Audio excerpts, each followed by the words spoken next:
The interesting thing about Antifa is that it's not an organization. It is a philosophy and an ideology. Antifa believes that it's morally justifiable to attack people simply because you disagree with them politically.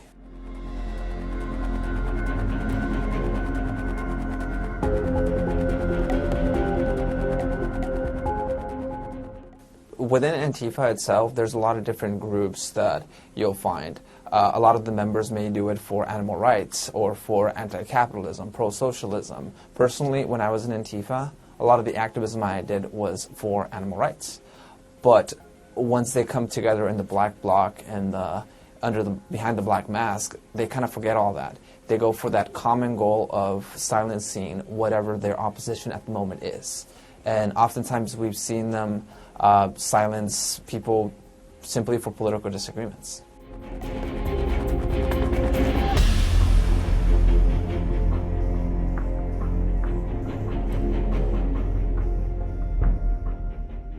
Those who threaten innocent life and property will be arrested, detained, and prosecuted to the fullest extent of the law.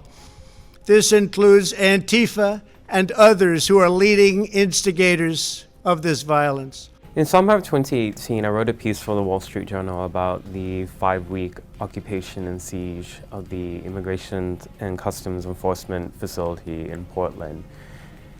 And I wrote very critically of what I saw, in addition to the breakdown of law and order in that neighborhood in Southwest. We saw people affiliated with extreme left-wing movements in Portland, like Antifa, terrorizing those who lived in that community. Business owners in those areas, I interviewed those who were affected.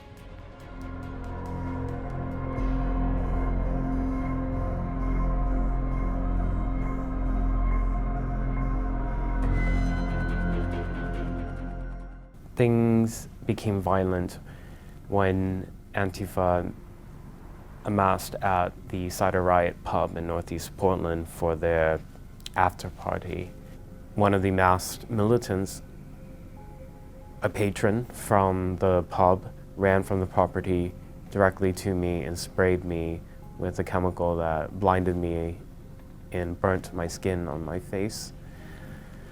From there, the following month, at the end of June, was when I was beaten and robbed in the now infamous incident that was partially captured on video. Yo!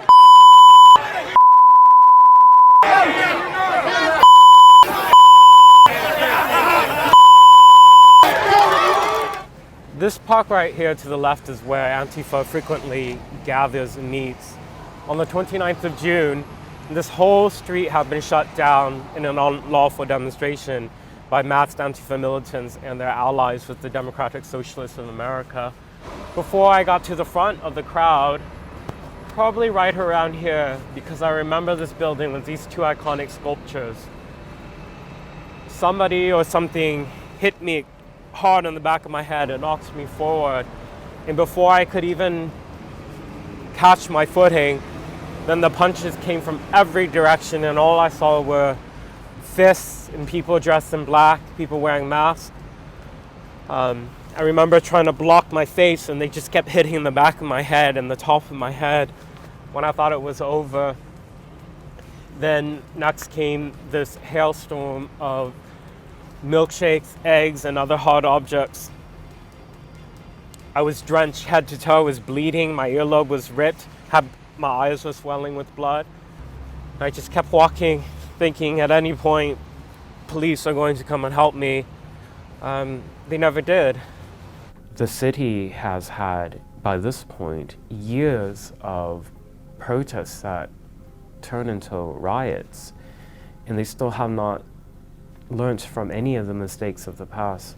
They have not evolved and changed their policing tactics. Over and over, it's always what is now a mantra for them, that they will not go in to intervene because it could incite the mob.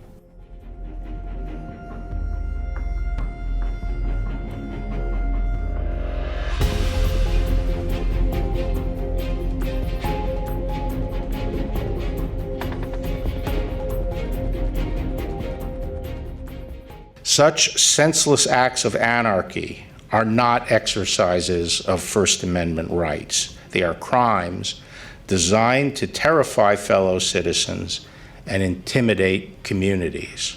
There are groups that exploit the opportunity to engage in such crimes as looting. We have evidence that Antifa and other similar extremist groups have been involved in instigating and participating in the violent activity.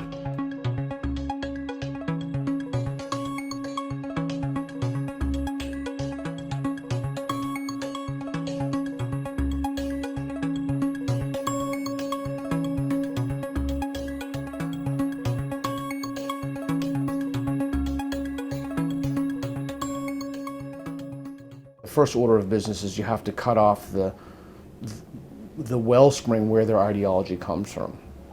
And it's coming from the university, it's coming from academic departments. Our universities are teaching people totally deranged ideas, anti-democratic ideas, and it's not just that they're far left ideas.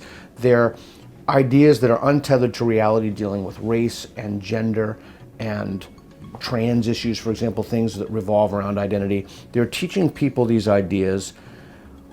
They're not hearing other sides of the coin. So they're all in their little safe spaces. They don't hear anything. And then when they do encounter something, they're so brittle, he's a Nazi.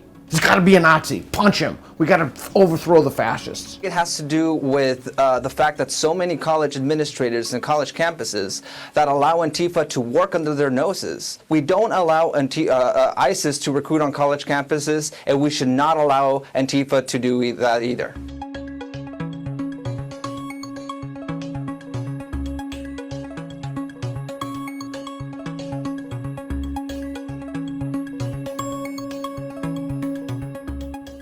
Almost all of them are explicitly involved in it. It's less so universities, and it's more so particular departments within universities.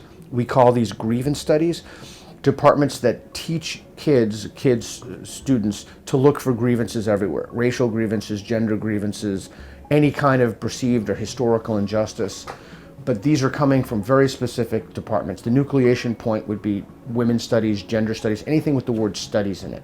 But when you look at it in terms of race or gender, and you train people to perennially think about grievances, they've been aggrieved, how can we overthrow this, there's oppression everywhere, you create some very unhappy, very dyspeptic people who manifest that through physical violence and silencing others, right? These are not open-minded people who like to listen to you and engage ideas. The university explicitly states, at Portland State University's Women's Studies page, the word activist or some variant thereof is found 7 times. We are creating activist students. And what are they activists for? They're activists to find grievances in literally everything.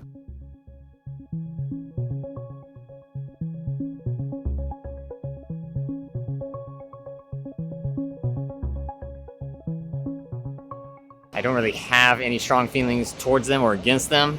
As a group, it's about some of the individuals that act out in extreme ways, especially in regards to like reacting with violence. That's the stuff that I start to kind of get a check on. I guess like I agree with their message that like neo-Nazis should be stopped, but I don't know if I really agree about violence. On one hand, I'd say hit the Nazis, go for it. On another hand, I think I would probably want to go on a case by case because I don't know the context of Antifa to that degree. I do have reservations about their methods at times. That being said, I mean, even though I have mixed feelings about their methods, I do stand for what they are talking about, and so I do support that. It's a very loosely organized group, and they have sort of a unique or unusual system of communication and organization. There appear to be sources of funding, and we are looking into the sources of funding. And there is clearly some high degree of organization involved at some of these events, and coordinated tactics that we're seeing, and we're looking into that as well.